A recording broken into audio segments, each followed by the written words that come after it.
Hello guys, namaste and welcome back to my channel. Sorry for not uploading video these days. Actually, I'm not well. Still, I'm having fever. But students के इतने ज़्यादा doubt थे कि उनको upload अब करनी पड़ेगी. तो in today's video, I am going to clear all your doubts regarding mop-up round.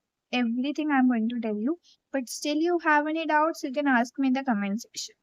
जिन बच्चों को फर्स्ट, सेकंड और थर्ड राउंड में अलॉटमेंट नहीं हुआ है उनके पास अभी भी चांस है मॉपअप राउंड का। मॉपअप राउंड सबसे पहले होगा कहाँ? मॉपअप राउंड जो है वो एसवी नैनीताल में ही होगा, उड़ीसा में, बिकॉज ये मेन ब्रांच है। तो यहाँ पर ही होगा और कहीं आपको जाना नहीं है, कोई चेन्नई, दिल्ली कहीं भी नहीं जाना है आपको।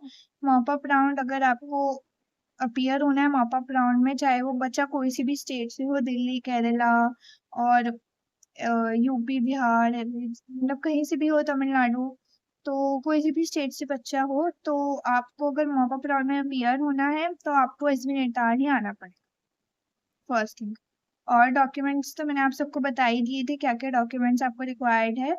एक चीज that I forgot to tell you, जो आपका गैप सर्टिफिकेट है उसमें आपकी सिग्नेचर तो चाहिए, साथ साथ आपको लॉयर की सिग्नेचर और स्टैम्प भी चाहिए। तो आप सैंपल जो दे रखा है वेबसाइट पे उसको प्रिंट आउट निकलवा कर उसको फिल कर लीजिए and then signed, get signed by lawyer और वो स्टैम्प अपनी लगा देगा। तो ये चीज I forgot to tell you, sorry for that. तो आप उसमें मतलब स्टैम्प और साइन होने चाहिए लॉयर के, वो आपको बना के दे देगा। तो आप किसी भी लॉयर के पास जाए, बनवा लीजिए, इट्स इजी, इसमें ऐसे कोई बड़ी बात नहीं है। ये सिर्फ उनको चाहिए जिन्होंने ड्रॉप लिया था 1 या 2 साल का, ठीक है। बहुत बच्चे सोचते हैं कि अब इतनी दूर से, जो बाहर की स्टेट के बच्चे हैं वो सोचते हैं कि इतनी दूर से हम लोग आए उड़ीसा, मिलेगा नहीं मिलेगा, फ्यूचर का क्यों सोचना है ना, क्यों सोचना है? At least try, life is all about try, you have to try ना। यस, ताकि रिग्रेट ना हो कि यार एटलीस्ट हमने ट्राई नहीं करा। सपोज आप यहाँ पर आते हो और आपका एडमिशन हो जाता है, आपको कोई उम्मीद नहीं है, हो जाता है, बहुत बच्चों का होगा, बहुत बच्चों का होगा जो बिना उम्मीद के आएंगे और उनका होगा एडमिशन, तो कितनी खुशी होगी उन लोगों को। बट बहुत बच्चे ऐसे भी हैं जिनका नहीं होगा। यस, अगर एक साइड पॉजिटिव है तो एक साइड नेगेटिव भी है। तो बहुत बच्चे ऐसे भी है जिनका नहीं होगा एडमिशन, बट एटलीस्ट उनको ये रिग्रेट नहीं होगा कि हमने ट्राई नहीं करा, है ना। आपको जिंदगी में कोशिश करते रहनी चाहिए, है ना। ये एंड तो नहीं है ना लाइफ का, कि नहीं हुआ एडमिशन, एंड एंड तो नहीं है ना, है ना। तो आपको जिंदगी में हमेशा कोशिश करते रहनी चाहिए, कभी भी मेहनत से पीछे नहीं हटना है ना। तो जो बच्चे, जो स्टूडेंट्स इस डर से नहीं आ रहे हैं, मत सोचो उसके बारे में, ट्राई करो, ओके। और एक और इम्पॉर्टेंट चीज जो आपको स्क्रीन पे दिख रही होगी, ये वेबसाइट पे भी अवेलेबल है, आप जाके देख सकते हैं। तो चेन्नई में बीपीओ की सीट्स फुल हो चुकी है। जिन बच्चों को बीपीओ चाहिए था, चेन्नई में ही चाहिए था, नहीं मिलेगा गाइस मॉपअप में। सीट्स ऑलरेडी फुल हो चुकी है। हाँ, आपको कुछ और मिल सकता है, पीटीओटी मिल सकता है आपको, उनकी सीट्स अभी फुल नहीं हुई है चेन्नई में, बट पीओ की सीट्स फुल हो चुकी है। तो चेन्नई में पीओ की उम्मीद जिनको थी, तो I am sorry for that, नहीं मिलेगा। हाँ, एसवी नैनीताल, दिल्ली में मिल सकता है पीओ, अगर सीट्स बची होगी तो। सीट्स तो बची है, मिल जाएगा, बट डिपेंड करता है आपकी रैंक कितनी है, कैटेगरी रैंक कितनी है, तो चेन्नई में नहीं मिलेगा बस आपको, क्योंकि वहाँ पे सीट्स फुल हो चुकी हैं। और स्टूडेंट्स का ये भी डाउट रहता है कि जिन बच्चों को सीट अलॉटमेंट नहीं हुई है, क्या सिर्फ वही मॉपअप राउंड में अपीयर हो सकते हैं? ऐसा कुछ नहीं है। बहुत से बच्चे हैं जिनको थर्ड राउंड में सीट अलॉटमेंट हुई है और वो कंफ्यूज्ड है, लाइक उनको कोई और यूनिवर्सिटी चाहिए या फिर उनको कोई और कोर्स मिल गया है बट उनको कोई और कोर्स चाहिए एज पर देयर इंटरेस्ट। तो वो कंफ्यूज है कि वो फ्रीज करे या फिर रिजेक्ट कर दे, बिकॉज आपके पास फ्लोट का ऑप्शन नहीं रहता थर्ड राउंड के बाद। आपको कोई फ्लोट का ऑप्शन नहीं रहता, आप फ्लोट नहीं कर सकते, या तो आपको फ्रीज करनी है अपनी सीट या फिर रिजेक्ट, ओके। तो बहुत बच्चे ऐसा सोचते हैं कि हम फ्रीज कर देते हैं, है ना, उसके बाद कम से कम ये तो रहेगा कि यार हमारे पास एक सीट तो है। तो हाँ, ऐसा आप कर सकते हो, अगर थर्ड राउंड में किसी बच्चे को सीट अलॉटमेंट हुई है और उसको वो यूनिवर्सिटी नहीं चाहिए, या फिर किसी बच्चे को एसवी नैनीताल में अलॉटमेंट हुई है, सपोज करते हैं, है ना, बीपीटी कोर्स, और उसको चाहिए दिल्ली में, उसका होम टाउन दिल्ली में है।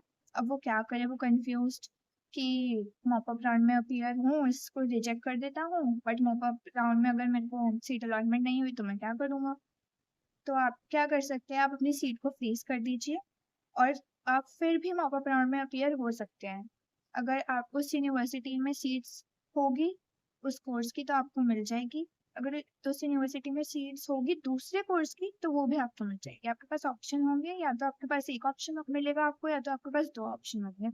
और ऐसा नहीं है सिर्फ थर्ड राउंड, जिन बच्चों को फर्स्ट सेकेंड राउंड में भी अलॉटमेंट हुई है वो भी आराम से मॉप अप राउंड में अपीयर हो सकते हैं, या तो उनको अपना कोर्स चेंज करवाना हो या तो यूनिवर्सिटी चेंज करवानी हो, तो आपकी सीट तो वो फिक्स्ड है ना। तो आप ट्राई कर सकते हो कि दूसरी यूनिवर्सिटी में इस कोर्स की सीट्स अवेलेबल है तो मैं अपीयर हो जाती हूँ मॉप अप राउंड में। वरना ऐसी कोई बात नहीं है कि सिर्फ जो बच्चों को अलॉटमेंट नहीं हुआ है वही अपीयर होंगे, बाकी और भी बहुत बच्चे अपीयर हो सकते हैं। बहुत बच्चे नेटार आते हैं, है ना। अ, अगर उनका होम टाउन सपोज दिल्ली में रहता है तो वो दिल्ली अगर सीट्स रहती है तो वो चले जाते हैं, या फिर दिल्ली में जो कोर्स उनको चाहिए उसकी सीट्स नहीं होती, किसी और कोर्स की मिलती है, वो उसमें चले जाते हैं, या फिर नहीं भी जाते, बहुत बच्चे रहते भी है ना। तो it totally depends on you कि आपको क्या करना है, आपको कौन सा कोर्स चाहिए एज पर योर इंटरेस्ट, आपको कौन सी यूनिवर्सिटी चाहिए। तो फर्स्ट सेकंड थर्ड राउंड के बच्चे भी पार्टिसिपेट कर सकते हैं मॉप अप राउंड में। बाकी जिन बच्चों का नहीं हुआ है seat allotment first second third round में, वो तो अपीयर कर ही सकते हैं। सो गाइस आई होप कि आपको ये सारी बातें समझ आ गई होगी। सबसे पहली बात कि मॉप अप राउंड होगा इसमें नैनीताल में, ठीक है। 26 अगस्त टू 27 अगस्त होगा, ठीक है। ये 2 दिन मॉप अप राउंड होगा। आपको एकदम प्रेजेंट रहना है। कैसे होगा मॉप अप राउंड, आपको एसवी नैनीताल में एग्जामिनेशन हॉल है। अगर जिस बच्चे को डाउट हो कहाँ होगा कैसे होगा, you can contact me, okay. Feel free to ask me anything, मैं बता दूंगी कहाँ होगा कैसे होगा। एग्जामिनेशन हॉल में होगा, ठीक है। और वहाँ पे रैंक की अनाउंसमेंट होगी, है ना। क्योंकि उनको तो नहीं पता कितने बच्चे हैं, कितने बच्चे रह गए हैं। तो रैंक के अकॉर्डिंग आपकी अनाउंसमेंट्स होगी कि इस रैंक से इस रैंक तक बच्चे हैं आए। फिर उनके पास ऑप्शन रख दिए जाएंगे कि आपको ये कॉलेज में ये कोर्स मिलेगा, आपको चाहिए कि नहीं चाहिए बताओ। तो आपके पास ऑप्शन होगा या तो एक्सेप्ट करना है या तो रिजेक्ट करना है, ठीक है। ऐसे होगा मॉक अप राउंड। बाकी I will be present in mock up round there in examination hall. तो अगर किसी बच्चे को डाउट होगा तो मैं से पूछ सकता है ना। और ये सब है। तो मॉक अप राउंड ऐसे नहीं टाइम होगा। और वो गैप सर्टिफिकेट वाला मैंने बता दिया आपको, लॉयर की स्टैम्प और साइन चाहिए। बाकी अगर किसी बच्चे को कोर्स या कॉलेज चेंज करवाना है तो वो भी पार्टिसिपेट कर सकता है। फर्स्ट सेकंड थर्ड काउंसलिंग के स्टूडेंट्स भी पार्टिसिपेट कर सकते हैं। बाकी जिनको सीट अलॉटमेंट नहीं हुआ है वो भी पार्टिसिपेट, ठीक है। सो गाइस आई होप कि जो भी सारे डाउट्स है रिगार्डिंग मॉक अप राउंड वो आपके क्लियर हो गए होंगे। बट स्टिल अगर आपको फिर भी कोई डाउट्स है या फिर मेरे से कोई पॉइंट मिस हो गया हो तो you can ask me in the comment section, I will reply to you.